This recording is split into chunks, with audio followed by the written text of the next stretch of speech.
Hello दर्शक नमस्ते है ल साथीभाइहरू सबैजनालाई चाहिँ एउटा राम्रो सूचना छ।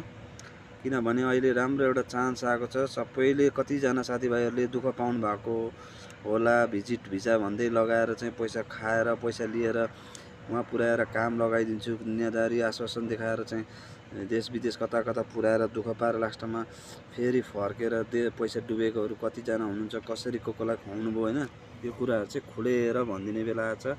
अहिले यस्तो भ्रष्टाचारी चुतिया नेताहरू, मन्त्री गृहमन्त्रीहरू यसरी मुछिँदा पनि आनन्दले बसिरहेछ होइन।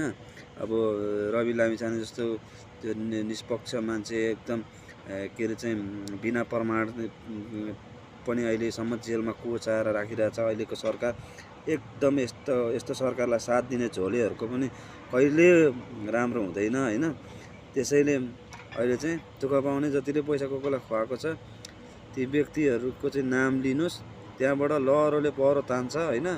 सबै यिनीहरूको चाहिँ आन्द्रा भुडी निकाल्ने बेला आएको छ अहिले। यो बेला चाहिँ सबैले साथ दिनुपर्छ भने हुन्छ है, नडराइकन भन्नुहोस्।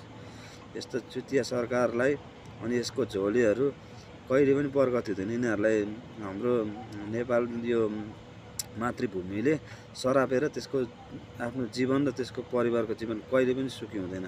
किनकि यति धेरै भ्रष्टाचार गरेर यति धेरै दमन गर्दा पनि त्यस्तोको झन्डा बोकेर हिँड्ने झोलीहरू त्यो मूर्खता हो क्या।